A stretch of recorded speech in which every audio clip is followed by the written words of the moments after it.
এই শোনো না, আমাদের অন্ধবিশ্বাস চ্যানেলটি যারা এখনো সাবস্ক্রাইব করেননি, প্লিজ সাবস্ক্রাইব করে দাও। আর অল্প কিছু সাবস্ক্রাইবার হলে 1 লক্ষ পরিবার হবে। সবাই প্লিজ সাবস্ক্রাইব এবং বেশি বেশি শেয়ার করে দাও প্লিজ। কেন আমার থেকে? পাখি, তুমি না আমার থেকে প্রতিশোধ নিবে? চলো তাহলে নাও, কিন্তু তার জন্য আমাদের একসাথে থাকতে হবে, তাই না? তারপর কোহলিকে এক ঝটকায় আবরার কাঁধে তুলে নিয়ে হাঁটতে থাকে বাহিরের দিকে। তখন তাকরিম চিৎকার করে উঠল, কণ্ঠে ভয় আর কিছুটা হাহাকার মিশে। ওকে ছেড়ে দে আবরার, আমি তোকে ছাড়বো না। আবরার কিছু বলল না, শুধু নিঃশ্বাস ফেলে স্থির হয়ে দাঁড়ালো, যেন অপেক্ষা করছে যে কে তার সীমা ছাড়িয়ে যাবে। কোহলি হাত ছুটাছুটি করতে করতে কণ্ঠ কমিয়ে কিন্তু দৃঢ়ভাবে বলল, আমাকে ছেড়ে দিন, আমি আপনার সাথে যাব না। আর তাকরিম ভাইয়াকে ছেড়ে দিন। আবরার কোহলিকে নিয়ে গির্জার বাইরে এসে সোজা হেলিকপ্টারে উঠে যায়। আবরার কোহলিকে কোলে নিয়ে শক্তভাবে ধরে রেখেছে যাতে ছুটতে না পারে।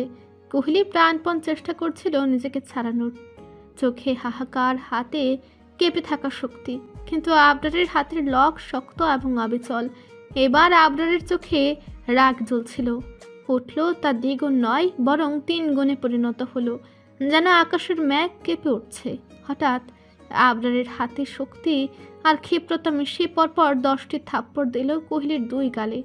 প্রতিটি থাপ্পড়ের সঙ্গে কোহলির শরীর সামলাতে পারছিল না, মাথা কাত হয়ে পড়ছিল। প্রতিটি আঘাতের সঙ্গে কোহলির মন নড়াচড়া করছিল, কিন্তু অবশেষে তার শক্তি ফুরিয়ে আসলো। শক্তপোক্ত আঘাতের চাপে তাল সামলাতে না পেরে কোহলি অজ্ঞান হয়ে পড়ে। তার শরীর ঢলে পড়ল আবরারের প্রশস্ত বুকের উপর। নিঃশ্বাস থেমে গিয়েছে, চোখ বন্ধ। আবরার কিছুক্ষণ স্থির হয়ে দাঁড়ালো, দেখলো কোহলির অজ্ঞান দেহ বুকের উপর শুয়ে আছে। তার চোখে রাগ আর সন্তুষ্টির দুয়ের মিশ্রণ। হেলিকপ্টারের প্রপেলার ঘূর্ণয়নের শব্দ বাতাসে মিলিত হয়ে পুরো দৃশ্যকে আরও উত্তেজনাপূর্ণ করে তুলল। কোহলি অজ্ঞান, হাত পা ঢেলে আছে কিন্তু আবরারের দখলে। প্রতিটি শ্বাসের সঙ্গে আবরারের শক্তি আরও দৃঢ় হচ্ছে। হেলিকপ্টার ধীরে ধীরে উপরে উঠল। আকাশে উঠতে উঠতে যেন শহরের সব আলো, সব শব্দ ধীরে ধীরে ছোট হতে লাগলো। আবরার এবার ভয়ঙ্কর ম্লান হেসে কোহলির দিকে তীক্ষ্ণভাবে তাকিয়ে বলল, তোর মতো কত মেয়েকে আমি এক হাতে কিনে অপর হাতে বেচে দেই। যার শরীরে নেই একটা টিকটিকির সমান শক্তি, সে আসছে আমার থেকে প্রতিশোধ নিতে। হাউ ফানি বইন। তারপর একটু থেমে রাগে কণ্ঠে বলল, তুই আমাকে যতটা কষ্ট দিয়েছিস তার থেকে দ্বিগুণ কষ্ট তোকে আমি দিব। দেখি তুই কতটা সহ্য করতে পারিস। রাতের অন্ধকারে কানাডার রাজধানী অটোয়ার আকাশে নেমে এলো আবরারের প্রাইভেট জেট। নিচে হাজারো আলো ঝলমল করছে, যেন শহরটা ঘুমের ভেতরেও জেগে আছে। কিন্তু সেই ঝলমলে শহরের আলো ম্লান হয়ে যায় আবরারের চোখের দৃষ্টিতে, একটা দৃষ্টিতে যেখানে ক্লান্তি, ক্রোধ আর অজানা এক কোমলতা মিলেমিশে আছে। কোহলি তখনও অজ্ঞান। বিমানের নরম আলোয় তার মুখটা যেন আরও ফ্যাকাশে দেখাচ্ছে। নিঃশ্বাসের হালকা ওঠানামা ছাড়া আর কোনো সাড়া নেই তার শরীরে। আবরার নিজের কোট খুলে কোহলির গায়ে জড়িয়ে দিল, তারপর নিঃশব্দে তাকিয়ে রইল কিছুক্ষণ। তার চোখে পড়ল মেয়েটার গালের দাগগুলো, নিজেরে দেওয়া সে চিহ্ন। ঠোঁটের কোণে অনুতাপের হালকা রেখা ফুটে উঠল, কিন্তু পরের মুহূর্তে আবারও শক্ত হয়ে গেল তার মুখের ভাঁজ। বিমানটি থামতেই দরজা খুলে দিল ফ্লাইট ক্রু। বাইরে অপেক্ষায় ছিল শীতল কানাডিয়ান বাতাস আর এক ঝাঁক কালো পোশাক পরা বডিগার্ড। আবরার ধীরে ধীরে উঠে দাঁড়ালো, তারপর নিঃশব্দে কোহলিকে কুলে তুলে নিল। তার বাহুর ভেতরে মেয়েটা কতটা নরম, কতটা ভঙ্গুর তা অনুভব করেও সে কোনো কথা বলল না। জেটের ধাতব সিঁড়ি নামার সময় কোহলির সাদা আর সোনালি মিশ্রিত চুলের গোছা আবরারের গলার কাছে ছুঁয়ে গেল। হালকা শীতলতা ছুঁয়ে গেল তার ত্বকে, কিন্তু তার ভেতরটা তখনও আগুনের মতো জ্বলছে। এয়ারপোর্টের বাইরে আগে থেকেই সারিবদ্ধভাবে দাঁড়িয়ে আছে 15টা কালো গাড়ি। মাঝের গাড়িটা একটা কালো রেঞ্জ রোভার ছিল আবরারের জন্য। পেছনে ছিল ফেটিক্স, আবরারের একনিষ্ঠ সিকিউরিটি হেড। নিঃশব্দে সব তদারকি করছিল সে। আবরার কোনো কথা না বলে গাড়ির দরজা খুলে কোহলিকে আলতো করে ভেতরে শুয়ে দিল। ফেটিক্স পেছনের গাড়িতে উঠে বসলো, তারপর এক ইঙ্গিতে জানালো সবাইকে 10 সেকেন্ডের মধ্যেই ইঞ্জিনের গর্জনে ভরে উঠল রাতে নীরবতা। একে একে সব গাড়ি শহরের দিকের হাইওয়েতে ঢুকে পড়ল। অটো আর রাতের বাতাসে শুধু টায়ারের ঘর্ষণের শব্দ আর দূরের আলোয় ঝাপসা হয়ে যাওয়া প্রাইভেট কনভয়ের লাইন। 2 ঘন্টা পথ পেরিয়ে গাড়িগুলোর কনভয় ঢুকে পড়ল কানাডার মন্ট্রিয়ালের শান্ত অথচ অভিজাত এলাকায়। রাত তখন গভীর, কিন্তু শহরের বাতাসে এখনও কুয়াশার হালকা ঘ্রাণ। দূরে তুষারপাতের মতো কিছু ভাসছে। রাস্তার দুই পাশে সারি সারি ম্যাপল গাছ, আর সেই নীরবতার মাঝে হঠাৎই দেখা গেল একটা বিশাল দোতলা ডুপ্লেক্স বাড়ি। বাড়িটা যেন কোনো রাজপ্রাসাদ। উঁচু লোহার গেটের উপরে ঝুলছে একটা নামফলক, দ্য ক্রিস্টিভেল ম্যানর। গেটের পাশে দাঁড়িয়ে থাকা বডিগার্ডরা একসাথে মাথা নত করলো। যখন সামনের কালো রেঞ্জ রবারটা ধীরে ধীরে থামলো, গাড়ি থামতেই প্রথমে নেমে এলো ফিটিক্স। দ্রুত চারপাশে চোখ বুলে নিল, তারপর এগিয়ে গিয়ে আবরারের পাশের দরজা খুলে দিল। আবরার ধীরে ধীরে নেমে এলো। কোলে নিথর কোহলি, চোখ এখনো বন্ধ, নিঃশ্বাসের হালকা ওঠানামা। আবরারের মুখে তখন এক অদ্ভুত নির্লিপ্ততা। তার চোখে কোনো কোমলতা নেই, বরং যেন বরফের মতো ঠান্ডা কঠিনতা। কোহলির মাথা তার কাঁধে হেলে আছে, সাদা আর সোনালি চুলের এক গোছা মুখে লেগে আছে। তবু আবরার তা সরালো না, শুধু স্থির চোখের সামনে তাকিয়ে রইল। ফিটিক্স এক পা এগিয়ে এসে বলল নিচু গলায়, Sir, everything's ready. আবরার ধীরে তাকালো তার দিকে। ঠোঁটের কোণে ফুটে উঠল এক বাঁকা হাসি। সেই হাসি যেন শীতের রাতের থেকেও বেশি ঠান্ডা, আর হাড় পর্যন্ত কাঁপিয়ে দেওয়ার মতো নির্মম। তারপর সে নিচু হয়ে কোহলির মুখের কাছে ঝুঁকলো। চোখের পাতা কাঁপছে মেয়েটার, কিন্তু জ্ঞান ফেরেনি এখনো। আবরার ফিসফিস করে বলল, এখন থেকে শুরু হবে তোমার শাস্তি, মাই ফাকিং স্কোয়াব। তারপর আবরার কোহলিকে কোলে নিয়ে ধীরে ধীরে বাড়ির ভেতরের দিকে এগিয়ে চলল। পথচারীদের পদচারণার মতো নীরবতার মাঝে তার একমাত্র লক্ষ্য সুইমিং পুল। যেভাবে বলেছিল সেইভাবে করেছে তা দেখে আবরারের ঠোঁটের কোণে এক হালকা হাসি ফুটল। পুরো সুইমিং পুলটি বরফে ঢেকে গেছে, চমকপ্রদ হিমবাহের মতো স্বচ্ছ বরফ। কিন্তু এই বরফের নিচে চাপা শক্তি আছে, এক অদ্ভুত নিঃশব্দ দমন। আবরার কোহলিকে আলতে করে শোয়ালেও বরফের পুলের ধারে। কোহলির শরীর নিঃশ্বাস ছাড়ছে, কিন্তু এখনো অজ্ঞান। আবরার এবার ধীরে ধীরে কোটি কোহলির কোমল শরীর থেকে খুলে ফেলল। তারপর আবরার পেছনে ঝুঁকলো। কোহলির দুই পায়ে শিকল নিয়ে লাগালো, শক্তভাবে বাঁধলো। শিকলের ঠান্ডা স্পর্শ কোহলির ত্বককে চরমভাবে জাগিয়ে তুলছে, কিন্তু আবরারের ঠান্ডা চোখে সে কেবল ধৈর্যের পরীক্ষা। কোহলি উঠছে না দেখে আবরার এবার কোহলির পাশে শুয়ে ওর অধরখানা নিজের অধরে মিশিয়ে নিল। প্রায় 4-5 মিনিটের মাথায় কোহলি আস্তে আস্তে চোখ পিট পিট করে তাকালো। নিঃশ্বাস প্রায় বন্ধ হয়ে আসছে, ছটফট করতে থাকে। আবরার এবার ছেড়ে দিয়ে 2 হাতে ভর দিয়ে কোহলির দিকে ঝুঁকলো। কোহলি জোরে জোরে নিঃশ্বাস নিয়ে কিছুক্ষণ পর স্বাভাবিক হয়ে ফিসফিস করে বলে, জানোয়ার, একটা মানুষ অজ্ঞান থাকলেও কি তাকে এভাবে অত্যাচার করতে হয়? হৃদয়হীন মানুষ। আবরার ম্লান হেসে বলে, যাক, অবশেষে ধানি লঙ্কা তাকালো। কি ভেবেছো জান, তোমাকে এমনি এমনি ছাড়বো? কখনো না। আমার থেকে প্রতিশোধ নিতে এসেছিলে, তাই না? চলো তাহলে শুরু করি এই প্রতিশোধের খেলা। কোহলি কিছুটা ভয় পেলেও মুখে তা প্রকাশ না করে বলে, আমি তো তোকে মারবই। তার আগে বল, তাকরিম ভাইয়া কোথায়? ওকে কোথায় রেখেছিস? সাথে সাথে কোহলির 2 গাল শক্ত করে চেপে ধরে আবরার। লাল টকটকে চোখ যেন আরো বেশি লাল হয়ে গেছে, আর ঘাড়ের রগ রাগে ফুলে গেছে। তারপর দাঁতে দাঁত চেপে রাগে কণ্ঠে বলে, এই হারামির বাচ্চা, তোর সাহস কি করে হয় আমার বউ হয়ে অন্য কোনো পুরুষের নাম এই মুখে নিস? আর একবার যদি এই মুখে অন্য কোনো পুরুষের নাম নিস, তাহলে আমি তোর জিহ্বা টেনে ছিঁড়ে ফেলবো। দরকার পড়লে বোবা বউ পালবো, তাও অন্য কোনো পুরুষের নাম মুখে নিতে দিব না। কথাখানা বলেই আবরার কোহলির গাল ছেড়ে দিয়ে উঠে বসে, জোরে জোরে শ্বাস নিতে থাকে। কোহলি বেচারের এমনিতেই গালে এতগুলো থাপ্পড় খেয়েছে, তারপর আবার এভাবে চেপে ধরায় গাল কেটে রক্ত বের হচ্ছে। ফুপে ফুপে কাঁদতে কাঁদতে উঠে বসে, তারপর পায়ের দিকে তাকাতে আরো বেশি কান্না পায়।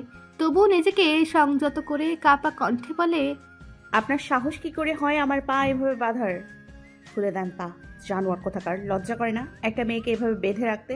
আবরারের এমনি রাগ উঠে, তারপর উপরে এরকম কথা বলায় আবরার এবার কোহলির চুলে ধরে বলে, তোর লজ্জা করলো না ভাতার থাকতে আরেক ভাতার ধরতে?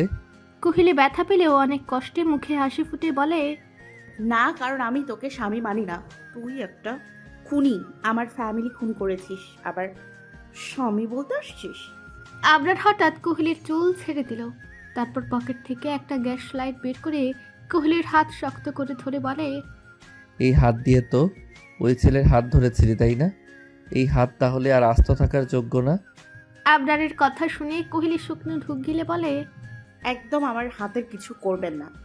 বলেই হাত ছাড়ানোর জন্য মুচড়ামুচড়ি করতে থাকে, কিন্তু আবরার হাত ছাড়ে না, বরং আরো শক্ত করে ধরে শব্দ করে এক ভয়ঙ্কর হাসি দেয়। তারপর বলে, তোর হাত কিছু করব না বলছিস? কালকে সকালে নিজেকে চিনতে পারবি না ডার্লিং। বিশ্বাস কর, আমি একটু মিথ্যা বলছি না। তুই ভাবতেও পারছিস না আজকে রাতে কি কি হবে তোর সাথে। কথাটা শেষ করে এক ঝটকায় কোহলিকে নিজের কোলে বসে গ্যাস লাইটটা জ্বালিয়ে কোহলির হাতে ধরে। সাথে সাথে কোহলি চিৎকার করে ওঠে, চোখ দিয়ে অনবরত অশ্রু ছড়তে থাকে, ছটফট করতে থাকে, কিন্তু আবরারের সেই দিকে কোনো খেয়াল নেই। সে নিজের মতো করে পোড়াতে থাকে কোহলির হাত আর হাসতে থাকে যেন মজা পাচ্ছে। প্রায় 10 মিনিটের মতো এইভাবে পোড়ার পর আবরার কোহলির হাত থেকে গ্যাস লাইটটা সরায়। হাত পুড়ে গেছে অনেক জায়গায়, বিশেষ করে হাতের তালুতে। কোহলি কাঁদতে কাঁদতে বলে, শয়তান, কি করেছিস সেটা তুই? তোকে আমি শেষ করে দিব। আমার হাতটা এভাবে কেন পোড়ালি? আমার কষ্ট হচ্ছে। তুই এরকম হৃদয়হীন মানুষ কেন? তোর কি হৃদয় বলে কিছু নেই? একটা মানুষকে এভাবে কষ্ট দিতে তোর হৃদয় একটু কাঁপলো না? আবরার বাঁকা হেসে কোহলিকে কোলে নিয়ে উঠে দাঁড়ায়। তারপর কোহলির কানে হাসকি কণ্ঠে ফিসফিস করে বলে, আমার সত্যি হৃদয় বলতে কিছু নেই মাই ফাকিং ডার্লিং। তারপর হঠাৎ কোহলিকে এক ঢিল দেয় বরফ ভর্তি সুইমিং পুলে। সাথে সাথে কোহলি বরফ ভর্তি সুইমিং পুলে পড়ে যায়। বিস্মিত হয়ে তাকায় আবরারের দিকে। আবরার হাসতে হাসতে একটা চেয়ারে বসে তারপর একটা সিগারেট ধরিয়ে একটা টান দেয়। দেখে কোহলি ওঠার চেষ্টা করছে। আবরার ড্রিঙ্কস গ্লাসে ঢালতে ঢালতে বলে, লাভ নেই বউ পাখি, তোমার পায়ে শিকল বাঁধা আর হাত পোড়া। আমি যতক্ষণ পর্যন্ত না চাইব তুমি ততক্ষণ পর্যন্ত উঠতে পারবে না। তাই ওইখানেই এনজয় করো, আমি এখানে। কোহলি শুতে কাঁপতে কাঁপতে বলে, ওই সব হবি টাওয়ার পরে খাবি। আগে আমাকে এখানে থেকে ওঠা, আমি মরে যাব আর কিছুক্ষণ এখানে থাকলে। আবরার নাক মুখ কুচকে বলে, হোয়াটে মাঙ্গের নাতি, এ আবার কি বললে তুমি? এর মানে কি? কোহলি বিড়বিড় করে বলে, সারা জীবন দেশের বাইরে থাকলে কিভাবে জানবে? তারপর দাঁত বের করে হাসি দিয়ে বলল, বুঝবেন না, আপনি সারা জীবন তো অন্যের ভাষায় পড়ে থাকেন। নিজের দেশের শব্দগুলো এখন কানে বাজে মনে হয়, তাই না? আবরার আবার ভ্রু কুচকে বলল। মাঙ্গের নাতি মাটিকে আগে সেটা বলো তুমি। কোহলি হালকা হেসে বলে, আমাদের দেশের মানুষ মনে হয় খুব ভালো মানুষ, এমন মানুষ যে অন্যের কষ্টে নিজের ঘুম হারায়। আপনি তো তেমন, তাই বললাম। আবরার কিছু বলতে যাচ্ছিল, কিন্তু কোহলির গলাটা হালকা কেঁপে উঠল। চোখের ভেতর যেন অদ্ভুত একটা ভয়, সঙ্গে অজানা আকুতি মিশিয়ে বলে, আপনি তো ভালো মানুষ, দয়া করে তুলুন আমাকে এখান থেকে। খুব কষ্ট হচ্ছে আমার। আমি না আপনার একমাত্র ছোট্ট বউ, তাহলে এতটা নিষ্ঠুর কিভাবে হতে পারেন আপনি? আবরার বাঁকা হেসে বলল, মানতেই হবে আমার বউ নাটকের জন্য সেরা। তুই জানো মানুষ খুন করা আমার কাজ, আর আমার নাকি মানুষের কষ্টে ঘুম হারাম হবে। যাই হোক, তোমাকে তুলবো না, তাই এত কথা না বলে এনজয় করো। কোহলির চোখে পানি টলমল করতে থাকে। এইবার এখানে কিভাবে সারা রাত থাকবে? কষ্ট হবে ওর অনেক, তার মধ্যে ঠান্ডায় প্রবলেম আছে ওর। তবু আর কিছু বলল না, চুপচাপ দাঁড়িয়ে রইল বরফের মধ্যে। বরফের মধ্যে থাকার কারণে হাতে পোড়ার জায়গায় এখন জ্বলছে কম। প্রায় 1 ঘন্টার মতো থাকার পর হঠাৎ করেই কোহলি অজ্ঞান হয়ে পড়ে গেল বরফের উপরে। আবরার এবার নিজের হাতের সিগারেটটা ফেলে দিয়ে তারপর সুইমিং পুলে নেমে কোহলিকে কোলে তুলে নিল। তারপর উপরে উঠে ওর পায়ের শিকল খুলে কোলে নিয়ে বাড়ির দিকে হাঁটা ধরলো। আবরার নিথর অচেতন নিস্তেজ কোহলিকে কোলে নিয়ে বাড়িতে ঢুকলো। তারপর ধীরে ধীরে সিঁড়ি বেয়ে উপরে উঠতে লাগলো। তারপর বেডরুমে যেয়ে সোজা নিয়ে গেল ওয়াশরুমে। কোহলির শরীর ছোট্ট, দারখানা তখনও অসম্ভব পরিমাণে কাঁপছে। আবরার গভীর শ্বাস নিল। মুহূর্তটাই তার চোখে এক অদ্ভুত উদ্বেগ। সে সাবধানে ওর ভেজা কাপড়গুলো খুলে শুকনো কাপড় পরিয়ে দিল। মাথায় শুকনো তোয়ালে দিয়ে জল মুছে দিল। তার আঙুলের ছোঁয়া ছিল কেবল যত্নের। এক বিন্দু ব্যক্তিগত ইচ্ছাও নয়, কেবল দায়িত্ব আর মমতার মিশ্রণ। ওয়াশরুম থেকে বেরিয়ে এসে সে কোহলিকে ধীরে বিছানায় শুয়ে দিল। কোহলির নিঃশ্বাস এখনও ধীর, শরীর প্রচণ্ড ঠান্ডা। আবরার উঠে গেল ওয়ার্ড্রোপের দিকে, তারপর নিজের কাপড় নিয়ে ওয়াশরুমে যেয়ে চেঞ্জ করলো। তারপর মুখে ঠান্ডা জল ছিটিয়ে নিল। আয়নায় নিজের চোখের দিকে তাকাতেই থেমে গেল। কিছুক্ষণ শুয়ে চোখে ক্লান্তি, অনুশোচনা আর একটুখানি ভয়। তারপর ফ্রেশ হয়ে বের হলো আবরার। কোহলি এখনো অজ্ঞান। তারপর আবরার ধীরে কাছে যেয়ে কোহলির বিছানার ধারে বসলো। কোহলির মুখের দিকে তাকিয়ে তার বুকটা হঠাৎ ভারী হয়ে উঠল। ওর মুখে এখনো অজ্ঞানতার ছাপ, কিন্তু নিঃশ্বাসের তালে একটা জীবন্ত স্পন্দন আছে। একটা দীর্ঘ নিঃশ্বাস নিয়ে আবরার ধীরে কোহলির পাশে শুয়ে পড়ল, এমন ভাবে যেন কোনো অনিষ্ট না হয়, শুধু ওর পাশে থেকে শান্তি দেওয়া যায়। কোহলিকে এক টানে নিজের বুকেই টেনে নিল। তার শরীরের উষ্ণতা যেন একটু একটু করে কোহলির ঠান্ডা শরীরে গিয়ে মিশে যাচ্ছে। আবরারের মনে হলো এই মুহূর্তে পৃথিবীতে একটাই প্রার্থনা বাকি, ও যেন ঠিক হয়ে যায়। আবরার ধীরে কোহলির চুলে হাত বুলিয়ে দিল। স্পর্শে এক অদ্ভুত কোমলতা। তার কণ্ঠটা তখন ভেঙে আসছে, কিন্তু ফিসফিস স্বরে বলল, আমি জানি আমি ভালো মানুষ নই, হৃদয়হীন, জেদি, রূঢ়, ছন্ন ছাড়া, কিন্তু একটাই সত্য, আমি বিশ্বাসঘাতক নই। একটা ছোট বিরতি। রুমের ভেতর নিঃশ্বাসের শব্দও যেন থেমে যায়। আবরার আবার বলল, তুমি জানো না মাই ফাকিং রোজ, তোমার আশেপাশের মানুষগুলো কেমন করে তোমাকে ধোঁকা দিয়েছে। আমি এখনো ভাবি, যখন তুমি সত্যিটা জানবে তখন তুমি কিভাবে সে আঘাতটা সামলাবে। হঠাৎ আবরারের কণ্ঠ কাঁপতে লাগলো। ওর এক ফোঁটা অশ্রু চুপিসারে কোহলির সাদা আর সোনালি চুলের গায়ে পড়ে গেল। আবরার অবাক হলো, এটা কিভাবে সম্ভব? ওর চোখ থেকে পানি পড়ছে, এটা আদৌ সম্ভব? কিছুক্ষণ আবরার কোহলির নিঃশ্বাসের ওঠানামা শুনছিল। কেন জানি ওর নিঃশ্বাস শুনতে ভালো লাগছে। ওর কেন লাগছে আবরার নিজেও জানে না। হঠাৎ একটা চিন্তা বিদ্যুতের মতো ঝলকে উঠল মনে। ওর হাত, কোহলির ডান হাতটাও পুড়ে দিয়েছিল। আবরারের বুক ধক করে উঠল। সে তাড়াতাড়ি কোহলির হাতটা আলতো করে নিজের হাতে তুলে নিল। আলো দেখতে পেল পাতলা চামড়ার নিচে ছোট্ট ছোট্ট কয়েকটা ফুসকা উঠেছে। আবরারের বুকে কেমন এক অস্থিরতার কাজ করলো। আবরার ধীরে উঠে দাঁড়ালো, ড্রয়ারের দিকে এগিয়ে গেল। ড্রয়ার খুলে অ্যান্টিসেপটিক মলমটা বের করলো। তারপর ফিরে এসে বিছানার পাশে বসে গেল। আবরার সাবধানে কোহলির হাতটা নিজের কোলে রেখে মলম লাগাতে লাগলো। প্রতিটি ছোঁয়ায় যত্ন, প্রতিটি আঙ্গুলে অনুশোচনা। মলম লাগিয়ে সে কিছুক্ষণ ওর হাতটা ধরে থাকলো, যেন তার উষ্ণতা ওর ব্যথা কিছুটা হলেও কমিয়ে দেয়। তারপর নিঃশব্দে মাথা নিচু করে কোহলির কপালে ঠোঁট ছুঁয়ে দিল। এক নিঃশব্দ ক্ষমা, এক নিঃশব্দ প্রার্থনা। শেষমেশ ক্লান্ত দৃষ্টিতে কোহলির দিকে তাকিয়ে সে আবারও শুয়ে পড়ল পাশে। ওর শরীরটাকে নিজের বুকে টেনে নিল, যেন তাকে আগলে রাখলে সব ব্যথা দূর হয়ে যাবে। বাইরে আবারও হালকা বাতাস বইছে, জানালার পর্দা দুলছে ধীরে। এই নিস্তব্ধ ঘরের ভেতর দুজন মানুষ, এক অচেতন, এক অপরাধ বোধে নিঃশেষ, একই স্বপ্নের দেশে পাড়ি দিল নিঃশব্দে। রাত কেটে সকালের রোদটা জানালার পাতলা পর্দা ফ্যাট করে রুমে ঢুকেছে। নরম মিষ্টি আলো এসে পড়েছে কোহলির মুখে। আলোতে চোখ একটু কুঁচকে গেল। তার ঘুমের ঘোরে চোখ পিটপিট করে খুলতেই টের পেল কেউ একজন তাকে আষ্টে পৃষ্ঠে জড়িয়ে আছে। একটু নড়াচড়া করতেই বুঝলো ওটা আবরার। তার বুকের ভেতর কোহলির মুখ গুজে আছে, আর আবরারের হাত দুটি তাকে এমনভাবে জড়িয়ে রেখেছে যেন ছেড়ে দিলে পৃথিবীটাই ফসকে যাবে। কোহলি একটু বিরক্ত মুখে ফিসফিস করে বলল, আবরার ছাড়েন আমাকে, এভাবে কেউ কাউকে জড়িয়ে ধরে? আর কালকে তো বরফ ভর্তি সুইমিং পুলে ফেলে রেখেছিলেন, তাও আবার পায়ে শিকল বেঁধে। এখন কেন তুলে আনছেন? ওইখানে মরে পড়ে থাকলাম, তুলতে কে বলেছে আপনাকে?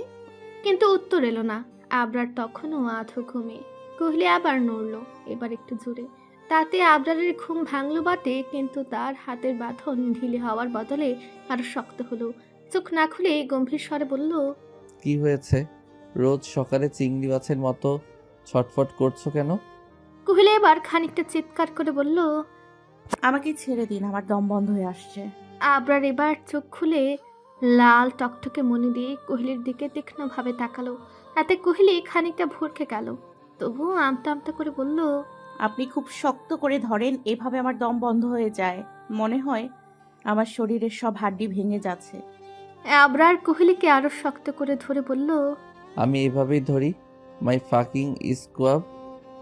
যত তাড়াতাড়ি তুমি মেনে নিবে তত তাড়াতাড়ি তোমার জন্য ভালো। কোহলি এবার কিছু বলতে যাবে তার আগে আবরার কোহলির ঠোঁট জোড়া নিজের ঠোঁটে নিয়ে নিল। কোহলি প্রথমে বিস্মিত হলো এভাবে হঠাৎ আক্রমণ করায়, পরক্ষণে ছটফট করতে থাকে। আবরার বিরক্ত হয়ে কোহলির হাত দুটো ওর এক হাতে নিয়ে কোহলির মাথার উপরে চেপে ধরে, তারপর নিজের মতো করে কিস করতে থাকে। এমনভাবে কিস করছে যেন হাড়ি থেকে খেজুরের রস চষে নিচ্ছে। প্রায় 15 মিনিট পর ঠোঁট ছেড়ে দিয়ে কোহলির কপালে কপাল থেকে জোরে জোরে হাঁপাতে থাকে। আর কোহলি এত জোরে জোরে শ্বাস নিচ্ছে যেন নতুন জীবন পেল। বেশ কিছুক্ষণ পর কোহলি নিজেকে সামলে কাঁপা কণ্ঠে বলল, আপনি একটা জানোয়ার। এভাবে কেউ কিস করে? দেখুন আমার ঠোঁট কেটে গেছে। অসভ্য, নির্লজ্জ, বেহায়ার লোক। ছাড়ুন আমাকে। আমি আমাকে স্পর্শ করার অধিকার আপনাকে দেইনি। আবরার বলে, ওই অধিকার তোমাকে দিতে হবে না। আমার বউ তুমি। আমি যা ইচ্ছে করব তাতে তুমি কিচ্ছু করতে পারবে না ডার্লিং, শুধু উপভোগ করা ছাড়া। কোহলি বলে, কিসের বিয়ে? আর কখন আমাদের বিয়ে হলো? আপনি শুধু কথায় কথায় বিয়ের কথা বলেন। আবরার বাঁকা হেসে বলল, ওই দিন ক্লাবের মালিক তোমাকে ক্লাবে চাকরি দিবে বলে একটা কাগজে সাইন করিয়েছিল, মনে আছে? তো আবরার বাঁকা হাসলো। ওইটা বিয়ের রেজিস্ট্রেশন পেপার ছিল। আসলে তোমাকে দেখার পর তোমাকে কেন জানি এত ভালো লেগেছিল জানি না, তারপর উকিল দিয়ে প্রথমে বিয়ের রেজিস্ট্রেশন পেপার বানাই, তারপর তোমাকে দিয়ে সাইন করাই, আর আমার রুমে ওরা কৌশল করে পাঠায়। অবশ্য তুমি নিজেই যেতে ইচ্ছুক ছিলে। আর একটা কথা, ওই ক্লাবটা আমারই, জাস্ট সব সাজানো ছিল। ভাবছিলাম তোমাকে আমি আমার কাছে আনবো, তা দেখি তুমিও একটা উদ্দেশ্য নিয়ে এসেছো আমার কাছে। যাই হোক, মাফিয়া কিংয়ের বউ তুমি, একটু একটু চালাক না হলে চলে না। কোহলি এতক্ষণ কথাগুলো শুনছিল, এবার নিচু কণ্ঠে বলল, আপনি যাই করুন, আমি আপনাকে শেষ করে দিব। কারণ আপনি আমার ফ্যামিলিকে খুন করেছেন। কেন করেছেন বলুন। আবরার বাঁকা হাসলো, তারপর এক হাত দিয়ে কোহলি ঠুটে স্লাইড করতে করতে বলল, এখন উঠে ব্রেকফাস্ট করো, তারপর তোমার সব প্রশ্নের উত্তর দিব। আর হ্যাঁ, একটা কথা, আমি ওই দিন আমি গির্জায় বোমা ফেলিনি। বলে আবরার উঠে ওয়াশরুমের দিকে চলে যায়। আবরারের যাওয়ার পানে কোহলি কিছুক্ষণ তাকিয়ে থেকে তারপর বিড়বিড় করে বলে, যদি উনি বোমা না ফেলে তাহলে কে ফেলেছে আর কেন ফেলেছে? আর যদি উনি না ফেলে থাকে তাহলে লোকেরা ওনাকে কেন ওনার নাম নেবে? এসব বলতে বলতে কোহলি উঠে বসে। হঠাৎ নিজের ড্রেসের দিকে চোখ যেতে চিৎকার করে ওঠে। চিৎকারটা এত জোরে করে যে পুরো বাড়ি কেঁপে ওঠে। আবরার সবেমাত্র শরীরে সাবান দিয়েছে, কোহলির এরকম চিৎকার শুনে আর এক মুহূর্ত দেরি না করে দৌড়ে গেল ওয়াশরুম থেকে বেরিয়ে। তারপর বিছানার দিকে যেতে যেতে বলল, কি হয়েছে জান, এভাবে চিৎকার করলে কেন? তার কণ্ঠে উৎকণ্ঠা, চোখে ভয়। কোহলি তখন কান্নায় ভেঙে পড়েছে। কাঁপা কাঁপা গলায় চোখে জল ভরে তাকিয়ে বলে, আপনি আপনি আমার জামা চেঞ্জ করেছেন তাই না? কথাটা শুনে আবরার মুহূর্তে স্থবির হয়ে গেল, যেন সময় থেমে গেছে। তারপর ধীরে ধীরে আবরারের মুখে বিস্ময় মিশে গেল খুবই। মানে তুমি এটার জন্য চিৎকার করলে? তার কণ্ঠ এখন ঠান্ডা, কিন্তু ভেতরে আগুন জ্বলছে। কোহলি মাথা নিচু করে ধীরে ধীরে হ্যাঁ সূচক ভঙ্গিতে মাথা নাড়ে। সেই মুহূর্তে কিছু একটা ভেঙে গেল আবরারের ভেতর। নিজের সংযম হারিয়ে সে হঠাৎ সামনে ঝুঁকে কোহলির গালে এক সজোরে থাপ্পড় দিল, ঠাস। আওয়াজটা রুমের নিস্তব্ধতাকে ছিন্ন করে ফেলল। কোহলি স্তব্ধ, গালে হাত রেখে অবিশ্বাসের চোখে তাকিয়ে থাকে আবরারের দিকে। তারপর কিছুক্ষণ ওইভাবে তাকিয়ে থেকে আবরারকে বলল, আপনি একটা হৃদয়হীন অসভ্য মানুষ। আপনি আমার জামা কেন চেঞ্জ করেছেন, তাও আবার আমার অনুমতি ছাড়া? তারপর আবার কি করলেন? আমাকে এমনি এমনি মারলেন? আপনি একটা শয়তান। আমি আপনার সাথে থাকবো না। আবরার হঠাৎ কোহলিকে কোলে তুলে নিল। কোহলি টাল সামলাতে না পেরে আবরারের গলা জড়িয়ে ধরল। আবরার কোহলিকে নিয়ে ওয়াশরুমের দিকে হাঁটা দেয়। কোহলি ভয় পেয়ে ছটফট করতে করতে বলে, এই, আপনি আমাকে ওয়াশরুমের দিকে নিয়ে যাচ্ছেন কেন? আমাকে নামিয়ে দেন, ভালো হবে না কিন্তু বলছি। নামান আমাকে। আবরার থোড়ায় শুনল কোহলির কথা। কোহলিকে ওয়াশরুমে নিয়ে সোজা ঝর্ণার নিচে দাঁড় করিয়ে ঝর্ণা ছেড়ে দিল। সাথে সাথে কোহলির পুরো শরীর ভিজে একাকার অবস্থা। কোহলি সরে আসতে চাইল, কিন্তু আবরার কোহলিকে দেয়ালের সাথে চেপে ধরল। আর কোহলির এতটা কাছে গেল যে দুইজনের শরীর আর 1 ইঞ্চি দূরত্ব নেই। কোহলির বুক ধক ধক করতে থাকে, নিঃশ্বাস ভারী হয়ে আসে। আবরার লাল টকটকে চোখের মনি দিয়ে তীক্ষ্ণভাবে কোহলির দিকে তাকিয়ে বলল, তোমার শরীরে এমন কোনো জিনিস নেই যা আমার না দেখা, তাহলে এভাবে ঢং করার কি আছে? তারপর একটু থেমে রাগে কণ্ঠে বলল, আর তোর সাহস দেখে আমি অবাক হই। তুই বলিস আমার সাথে থাকবি না? তোর কি মনে হয় তুই থাকতে চাইবি তারপর আমি তোকে আমার কাছে রাখবো? হাউ ফানি বইন। না, আমি তোকে আমার কাছে আটকে রাখবো। আর হ্যাঁ, দরকার হলে আমি তোকে শিকল দিয়ে বেঁধে রাখবো, তবুও তোকে আমার কাছে রাখবো। আর যদি পালানোর চেষ্টা করিস তাহলে কাল রাতের শাস্তির কথা তো মনে আছে? তার থেকেও ভয়ঙ্কর শাস্তি পাবি। আমি ভালো মানুষ না রে কলিজা, আমি কথার চেয়ে বেশি মানুষ খুন করি। তাই তোকে খুন করতে আমার 1 মিনিট লাগবে না। তাই চুপচাপ আমার কথা মতো থাক, আমিও ভালো থাকবো, তুইও শান্তিতে থাকবি, নয়তো দুইজনই অশান্তিতে থাকবো। কোহলি এবার কান্না করতে করতে বলল, আপনি আমার ফ্যামিলিকে খুন করেছেন, কিন্তু এখন বলছেন খুন করেননি। আপনি আমাকে মিথ্যে কেন বলছেন? সত্যিটা বলুন। আবরার এবার কোহলির 2 বাহু আরো শক্ত করে ধরে বলল, এই চিংড়ি মাছের বাচ্চা, আমি যদি তোর ফ্যামিলিকে মারতাম তাহলে অবশ্যই আমি বলতাম তোর মতো চিংড়ি মাছের বাচ্চা দেখে আমি ভয় পাইতাম না। তোকে আজকে সব প্রশ্নের উত্তর দিব। তবে হ্যাঁ, কিছু সত্যি দেখার জন্য তৈরি থাকিস। ভেঙে পড়লে আমি তোর পাশে থাকবো না, কারণ তুই আমার কথা বিশ্বাস করছিস না এখন, তাই। বলে আবরার একটা সাদা টাওয়েল কোমরে পেঁচিয়ে রেখে রেগে ওয়াশরুম থেকে বেরিয়ে গেল। আর কোহলি স্তব্ধ হয়ে দাঁড়িয়ে রইল। কি বলে গেল আবরার ওর মাথায় ঢুকছে না। সকাল 10টা, রোদ তখন ঠিক আলতোভাবেই জানালার কাজ ছুঁয়ে গিয়েছে। কালো রঙের গাড়িটা শহরের ফাঁকা রাস্তায় নিঃশব্দে চলছিল। গাড়ির পেছনের সিটে বসে আছে আবরার একদম ডান পাশে, বাদিকে কোহলি, মাঝখানে যেন এক অদৃশ্য দেওয়াল। দুজনের মাঝখানে জমাট বাঁধা নীরবতা। ড্রাইভারের আসনে ড্রাইভার মনোযোগ দিয়ে স্টিয়ারিং ধরেছে, তার পাশের সিটে ফেটিক্স। পুরো গাড়ির ভেতর নিস্তব্ধতা এতটাই গাঢ় যে বাইরে টায়ারের ঘর্ষণের শব্দ স্পষ্ট শোনা যায়। কোহলি চুপচাপ বসে আছে, তার চোখ বারংবার চলে যাচ্ছে আবরারের দিকে। চুপচাপ এক ঝলক আবরার ফিরিয়ে নিচ্ছে। আবরারের মুখে কোনো অভিব্যক্তি নেই, একদম পাথরের মতো স্থির। সেই সকাল থেকে ওয়াশরুমের ঘটনাটার পর থেকে সে আর একবারও কথা বলেনি, এমনকি কোহলির দিকে তাকায়ওনি। অথচ আবরার তো এমন নয়, সব সময়ই কোহলির কাছাকাছি থাকে, কিন্তু আজ যেন পুরো মানুষটাই বদলে গেছে। ঠান্ডা, নির্লিপ্ত, অচেনা এক আবরার।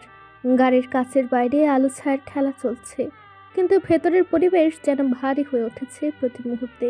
কোহলি মাথা নিচু করে বসে আছে, মনে একরাশ অজস্র প্রশ্ন। উনি কি রেগে গেছে আমার উপর? কিন্তু কেন? আবার নিজের প্রশ্নে নিজেই বিরক্ত হচ্ছে। রেগে থাক আর যাই থাক, তাতে আমার কি? একটা দীর্ঘ নিঃশ্বাস ছেড়ে এসে জানালার বাইরে তাকালো। ঠিক তখনই গাড়িটা হঠাৎ থেমে গেল। ফেটিক্স দ্রুত দরজা খুলে বাইরে নেমে গেল, তারপর গিয়ে পেছনের দরজাটা খুলে দিল।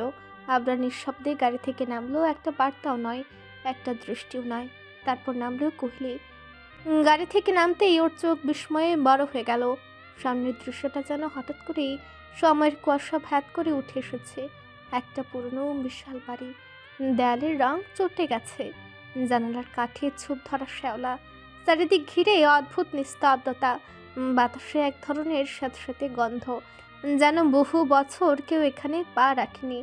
বাড়িটার চারপাশে গাছ, তবে জঙ্গল নয়, বরং গাছগুলো এমনভাবে দাঁড়িয়ে আছে যেন কোনো প্রহরী বহুদিন ধরে কারোর জন্য অপেক্ষা করছে। মাথার উপর সূর্য আছে ঠিকই, কিন্তু আশ্চর্যভাবে এখানে রোদ পড়ছে না। চারপাশে কেমন ম্লান আলো, যেন সময় থেমে গেছে এই দোতলা প্রাসাদের গায়ে। কোহলির শরীরের ভেতর দিয়ে একটা শীতল স্রোত বয়ে গেল। সে আস্তে করে ফিসফিস করে বলল, এই কানাডাতেও এমন ভুতুরে জায়গা আছে নাকি? আর উনি আমাকে এখানে কেন এনেছেন? তার কণ্ঠের মধ্যে কৌতূহল আর ভয়ের মিশেল। ঠিক তখনই আবরারের গলা ভেসে এলো সামনে থেকে। তোমার প্রশ্নের উত্তর দেওয়ার জন্য এনেছি। তার গলাটা ছিল ঠান্ডা, কিন্তু সেই ঠান্ডা ভাবের মধ্যেও একটা অদ্ভুত কর্তৃত্ব। সে হাঁটতে হাঁটতে যোগ করলো, তাই বিড়বিড় বাদ দিয়ে আমার পিছনে পিছনে আসো, সাদা চুলের মালকিন। শেষ কথাটায় হালকা বিদ্রুপের ছাপ ছিল। আর কোহলির মনে একটুখানি দাহ লাগলো, তবু দাঁড়িয়ে থাকার সাহস পেল না। আবরার দাঁড়াও। বলে কোহলি তাড়াতাড়ি তার পিছু নিল। পাথরের তৈরি সিঁড়ি বেয়ে তারা বাড়িটার দিকে এগিয়ে গেল। প্রতিটা ধাপেই ধুলো জমে আছে, কোথাও কোথাও শুকনো পাতার খসখস শব্দ, চারপাশে কাকের ডাক, দূর থেকে বাতাসে জানালার কাজ টুম করে বাজছে। বাড়ির ভেতরে পা রাখতেই কোহলির মনে হলো যেন এক ভিন্ন জগতে প্রবেশ করেছে। সে দেওয়াল জোড়া ঝুলছে ধুলো পড়া চিত্রকর্ম, বাতাসে একটা স্যাঁতস্যাঁতে ধাতব গন্ধ। আবরার কোনো কথা না বলে সোজা হেঁটে গেল করিডোরের শেষ মাথায় থাকা এক ঘরের দিকে। কোহলি দ্বিধায় পা টেনে টেনে এগোচ্ছে, মনে অজস্র প্রশ্ন, কিন্তু মুখ ফুটে কিছু বলতে পারছে না। আবরার দরজা ঠেলে ভেতরে ঢুকতেই কোহলির নিঃশ্বাস আটকে গেল। ঘরটা আধো আলোয় ঢাকা, মাঝখানে লোহার চেয়ারে শিকল দিয়ে বাঁধা এক মানুষ। তার শরীর জুড়ে নীলছে দাগ, হাত পা কাঁপছে দুর্বলতায়। তার মুখের কোণে শুকনো রক্তের দাগ আর চোখে একরাশ অসহায়তা। আল্লাহ, কি কোহলি ঠোঁট ফেটে শব্দ বেরোলো। পরক্ষণে সে দৌড়ে যেতে চাইল তাকরিমের দিকে, কিন্তু হঠাৎই একটা শক্ত হাত তার কবজি চেপে ধরল। আবরার চোখে অদ্ভুত এক শীতল আগুন। আগে ওর কথা শুনো, তারপর ওর কাছে যাবে। কোহলি থেমে গেল না, সে প্রায় চিৎকার করে উঠল। শুনবো? আপনি কি অবস্থায় ফেলেছেন ওকে?